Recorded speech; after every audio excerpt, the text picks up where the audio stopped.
Hey, what is going on, everybody? Welcome to Upkick MMA episode 508. I am Brendan. UFC Fight Night Paris. Always fun when they go to Paris. Dude, the crowd was bananas. The fights were great. It was a great card. If you did not watch, spoilers ahead, right? We're going to break down the fights on the main card in this video. I'm going to go through the main event, Nassourdine or Imavov versus Borralho. We're going to go through that. The rest of the fights, spoilers. Tons of finishes.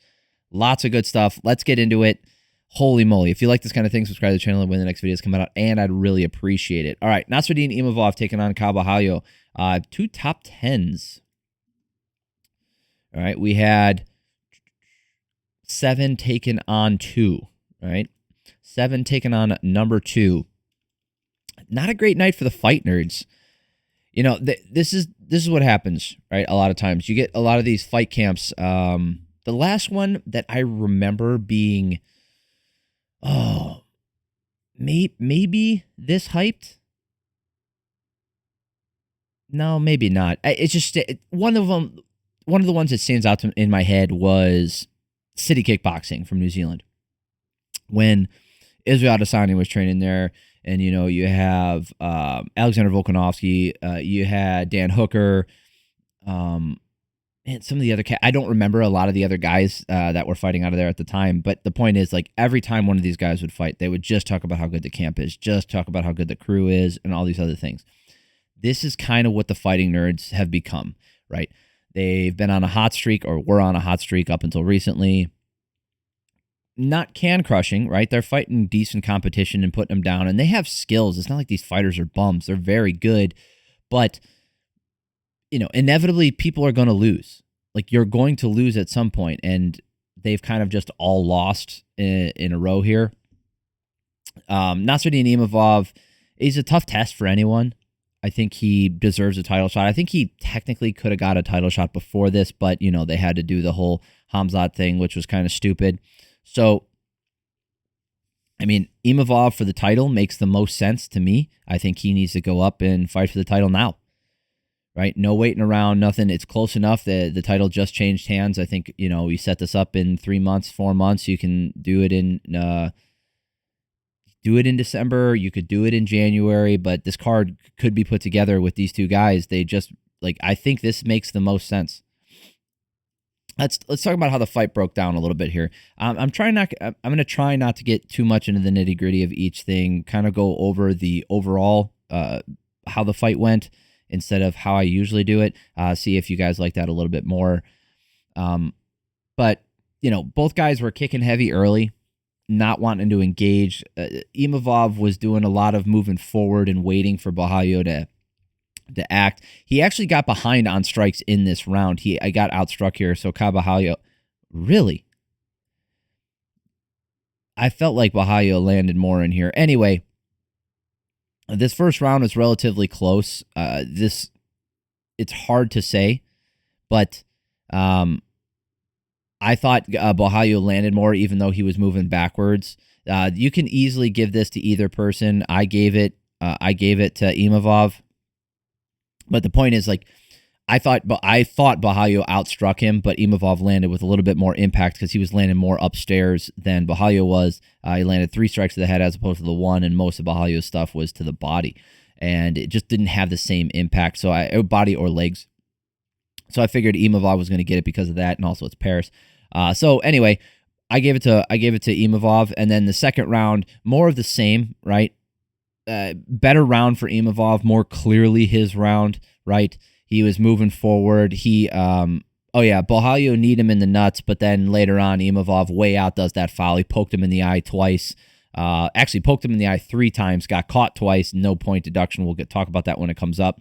Imavov also kicked him in the nuts later on, so the fouler was definitely Imavov. This is something that he's probably going to get known for as he gains more notoriety, as he is a less than disciplined fighter when it comes to his with his weapons. He doesn't care if he fouls. He's just going to throw stuff. That often is the case with guys who win a lot. They just don't care, right? They'll kind of keep it safe barely, but they don't worry about their opponent. I don't care about your eyes. I'm going to do what I'm going to do, and if you happen to run your face into my fingers, So be it. So what? I'll take the warning. In this case, I'll take the 2 warnings. All right, because it's not worth me changing my game to adhere to the rule set. So I thought I clearly won the second round. I had him up 20-18. This third round, it was where, here's the thing. Borralho got rocked early. Imavov landed this really nice right hand. It looked to hurt Borralho a little bit, but there was nothing that came of it. Borralho didn't wobble. He didn't drop. He just took a back step. So it was really hard to gauge that. And then if you went off the rest of the round, Borralho did outstrike him. And I thought this was one of Borralho's best rounds. The first round wasn't too bad, just not a good look moving backwards. So I gave Borralho this third round. So I had a 29-28. It's another round. Imavov's moving forward. He's the one being the aggressor, even if he's waiting a lot. This fourth round, again, Imavov starts, when he opens up, he's finding the mark. He's waiting a ton. And Borralho, he'll counter when Imavov throws, but Imavov's getting the better of all these interactions. When Imavov waits and Borralho is allowed to just pick and poke, it was more of an even fight. So, and then when they got into the clinch, the thing is, Imavov started to clinch as the fight went on in the 4th and 5th round. We know his issues with cardio. We've seen it in the past, and it kind of did show up here, especially in the 5th round, where he was the one initiating the clinch. He was the one looking for the breaks. This last round, Borralho got poked. Actually, my bad. He poked him 4 times. 2 times got caught. The second time got a hard warning, so no point deduction, even though he was warned for that exact same foul. That's usually how that works. You get 1 warning, and then apparently in this case it was a hard warning. Total bullshit, whatever. Should have been a point deduction. Wouldn't have made a difference anyway. Imavov, I felt like he did more damage. He got outstruck here 24-21 this last round, but I felt he did more damage anyway. The final score I had was 49-46. Looking at the scorecards, Ben Cartledge and David Letheby saw it that same way, giving that third round to Borralho, and then all other rounds to Imavov. And then Derek Clearly, one of my least favorite, least consistent judges, gave all 5 rounds to Imavov. Anyway, what I would do in this scenario is just throw Imavov right into the title. It just doesn't make sense to make him wait anymore. He's had 5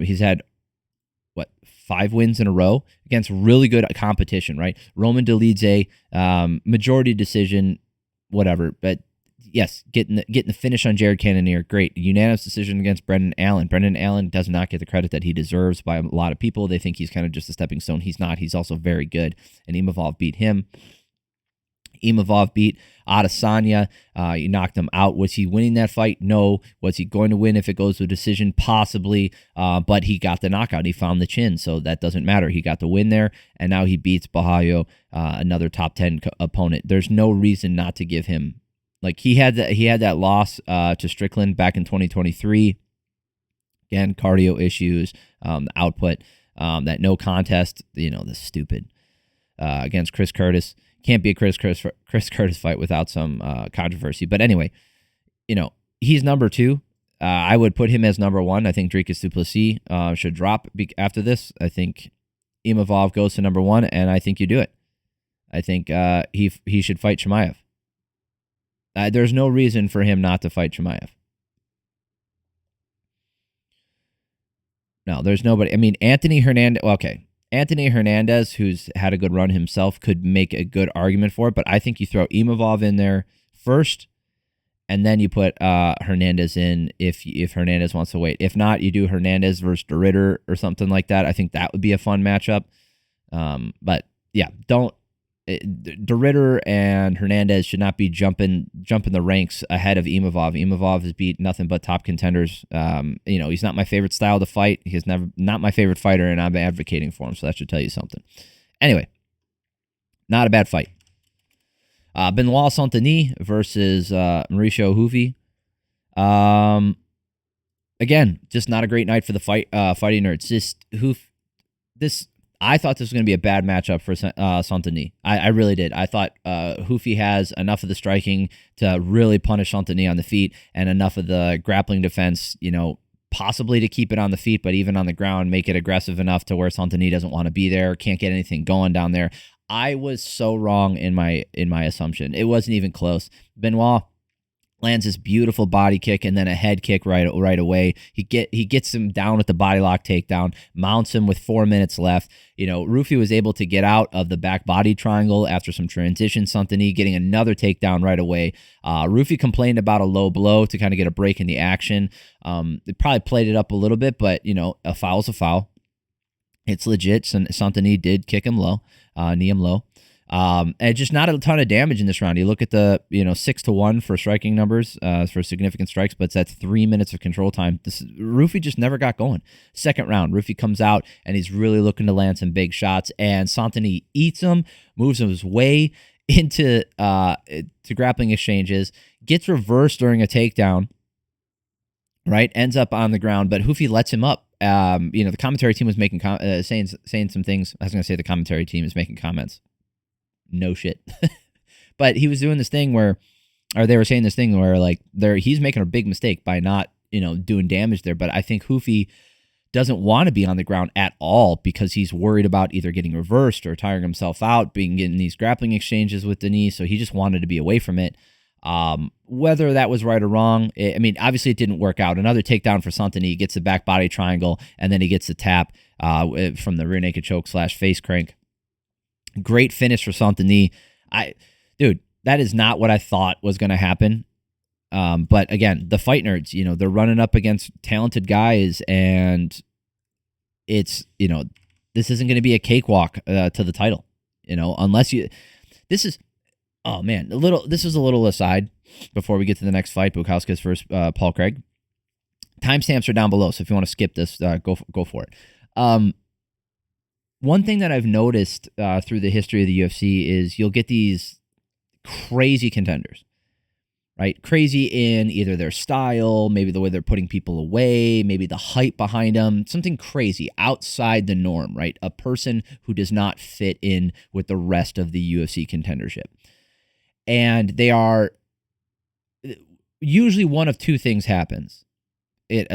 I know this is ultra basic what I'm about to say, but either they're fast tracked to a title, like a Conor McGregor type, or like Alex Pereira, or they are thrown in the trenches and forced to fight their way to a title, kind of like Shavkat Rakhmonov, right? What'll happen is a guy like Ruffy, or Borralho.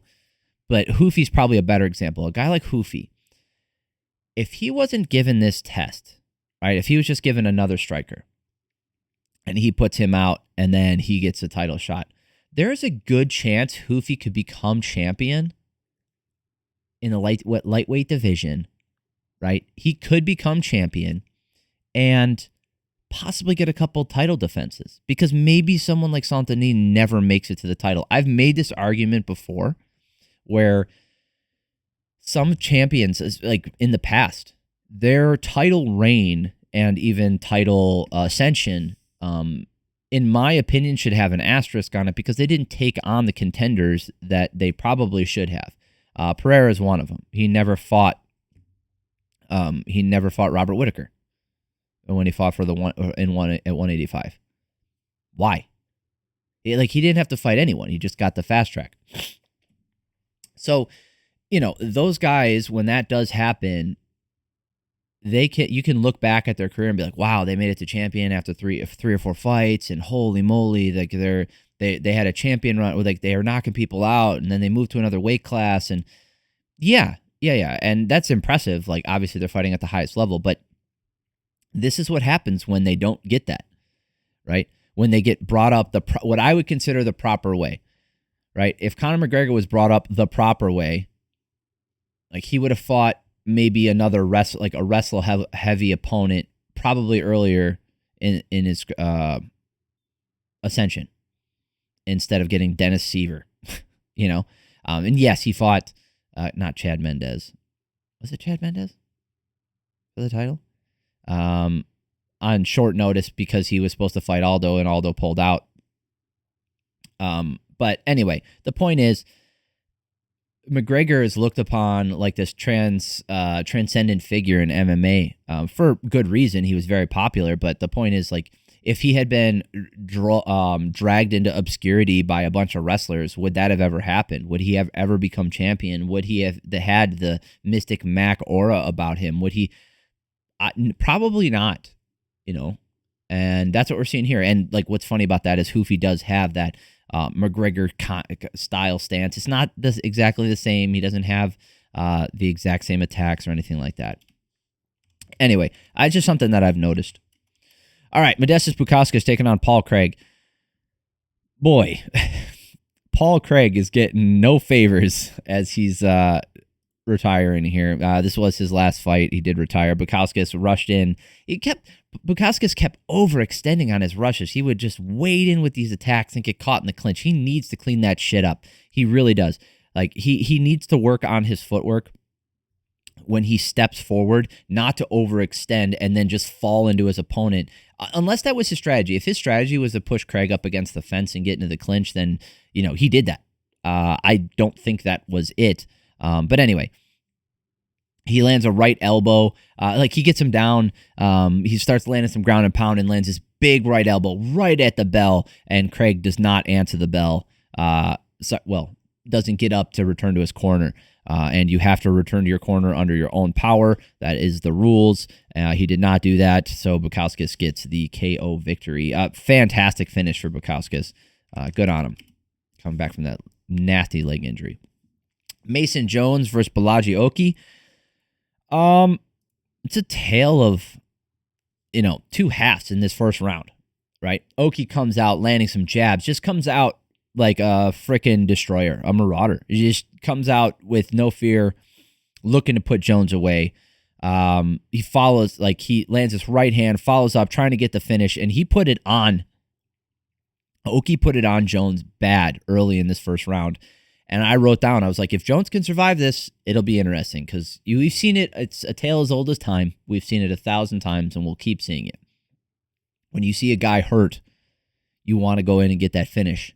And a lot of guys, you got to weigh, I can get this finish, but I'm going to use 100% of my energy trying to get the finish. And a lot of times you get the finish, so it's good.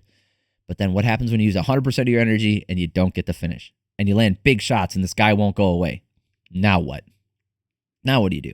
Well, we saw Jones is back to walking him down. Oki's still standing there, landing with hooks, big shots, but he was slowing down. Jones lands a right hand, and he staggered him. Oki goes down, right? Oki gets back up. Jones trips him, gets on top again, landing hard elbows.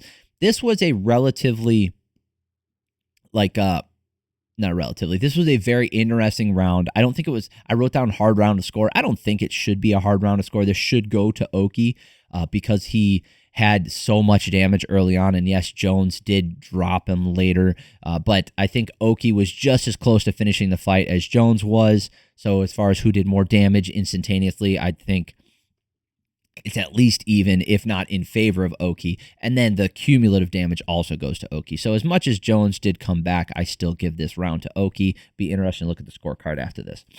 So I had a 10-9 Oki. Second round, I was like, okay, Jones is probably going to take this over. This is what he did. He stayed tight, slipping, landing the jab, doing some good damage. And then Oki went for a takedown. He was deep on that takedown. Big mistake. Just a waste of energy for him. Jones gets him and this throws him onto the ground, gets right into mount, and gets a TKO finish with the ground and pound. Let's see here. Ben Cartledge gave that first round to Mason Jones. Derek Clearly and David Lethaby gave it to Oki. I think Oki did win that first round. I don't think that should be that controversial. All right, let's talk what I don't know. This one seemed kind of disappointing. This would be the first fight on the main card. Rhys McKee versus Axel Sola. It was, this wasn't a bad fight.